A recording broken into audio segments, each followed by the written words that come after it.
عالمی مالیاتی بحران کے بعد سے امریکی بینک کی سب سے بڑی ناکامی حقیقی وقت میں چل رہی تھی کیونکہ ٹیک انڈسٹری کے لیے ایک بڑا قرض دہندہ ایک کلاسک بینک رن کے سامنے جھک گیا۔ مائنڈ میکس ٹی وی میں دوبارہ خوش آمدید۔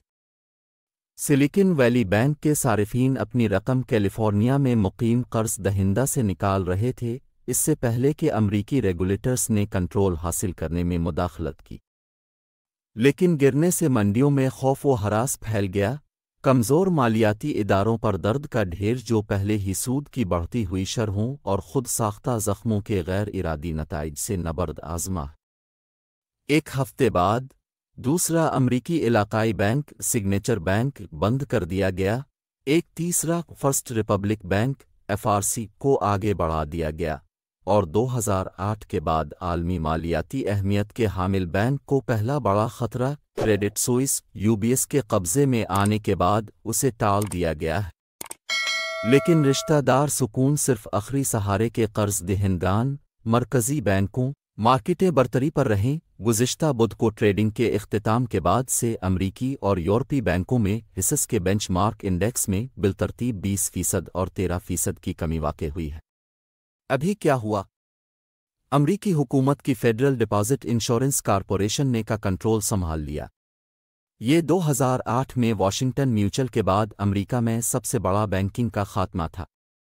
48 گھنٹے پہلے ہی پہیے آنا شروع ہو گئے تھے جب بینک نے جمع کنندگان کو ادائیگی کے لیے رقم اکٹھا کرنے کے لیے امریکی حکومت کے بانڈز کو کیش کرواتے ہوئے اربوں ڈالر کا نقصان اٹھایا تھا۔ اس نے اپنی مالیات کو بڑھانے کے لیے حصص فروخت کرنے کی ناکام کوشش کی۔ اس نے خوف و ہراس کو جنم دیا جو اس کے زوال کا باعث بنا۔ FDIC نے کے نفاذ سے خوفزدہ صارفین کی طرف سے اپنے ڈپازٹس پر دوڑ کے بعد سگنیچر بینک کو بند کر دیا۔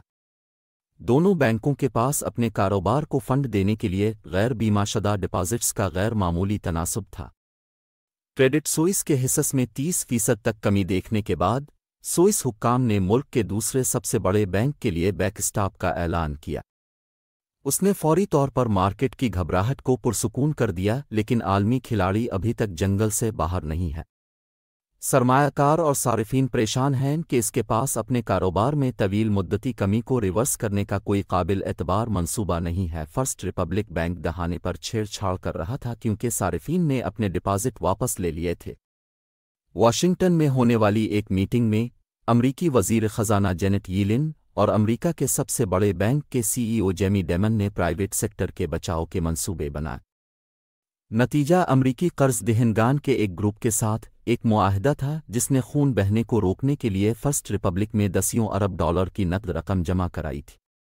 سوئٹزرلینڈ کے سب سے بڑے بینک UBS نے اپنے بیمار حریف کریڈٹ سوئس کو ہنگامی ریسکیو ڈیل میں خریدنے پر رضامندی ظاہر کی ہے جس کا مقصد مالیاتی منڈی کی گھبراہٹ کو روکنا ہے۔ ریسکیو کی قیمت کتنی ہے؟ اب تک $400 بلین سے زیادہ کی براہ راست مدد۔ سلیکن ویلی بینک اور سگنیچر بینک میں تمام ڈپازٹس کی ضمانت دینے میں US فیڈرل ریزرو $140 بلین کے لیے حق پر ہے۔ اس کے بعد $4 بلین سوئس نیشنل بینک نے ہنگامی قرض کی شکل میں کریڈٹ سوئس کی پیشکش کی اور 209 بلین سوئس فرانک UBS کو قرضوں میں پیش کیے گئے۔ سوئس ریاست کی طرف سے ضمانت دی گئی اور ممکنہ نقصانات سے تحفظ۔ فیڈ نے پچھلے ہفتے دوسرے بینکوں کو قرضوں کی ریکارڈ رقم پر بھی اتفاق کیا ہے۔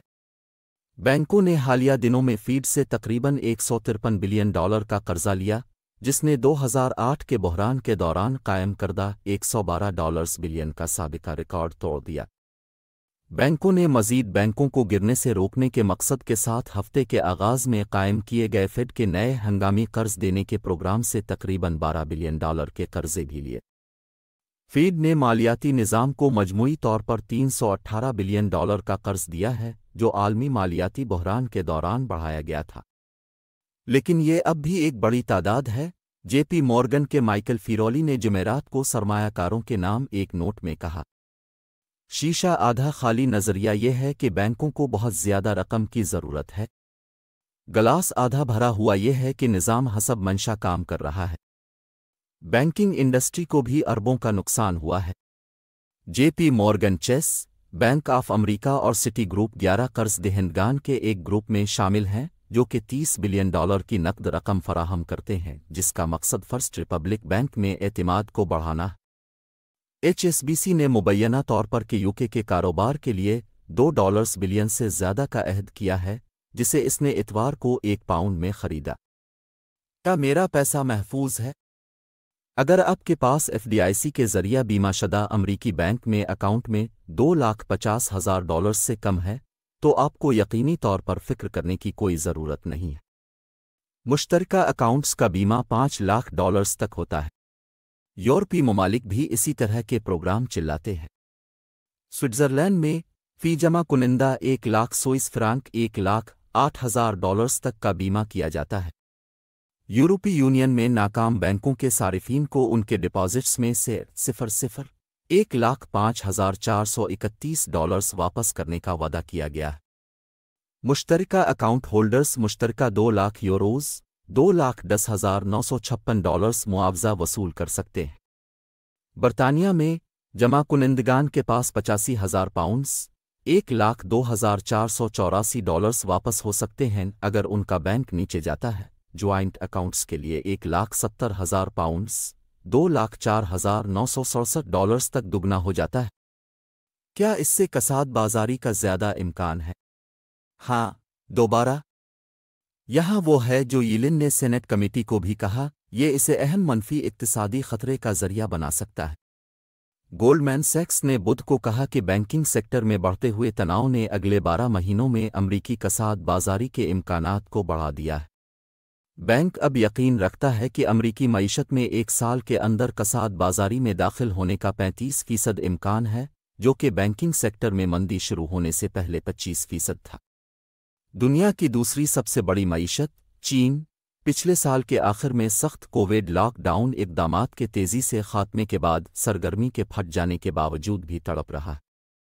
جمعہ کو ایک حیران کن اقدام میں چینی مرکزی بینک نے معیشت کے ذریعے نقدی کی روانی کو برقرار رکھنے کے لیے ملک کے قرض دہندگان کو ریزرو میں رکھنے کے لیے ضروری رقم میں کمی کی۔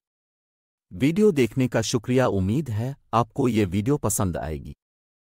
اس طرح کی مزید معلوماتی ویڈیوز کے لیے ہمارے چینل کو سبسکرائب کریں اور لائک، کمنٹ اور شیئر بھی کریں۔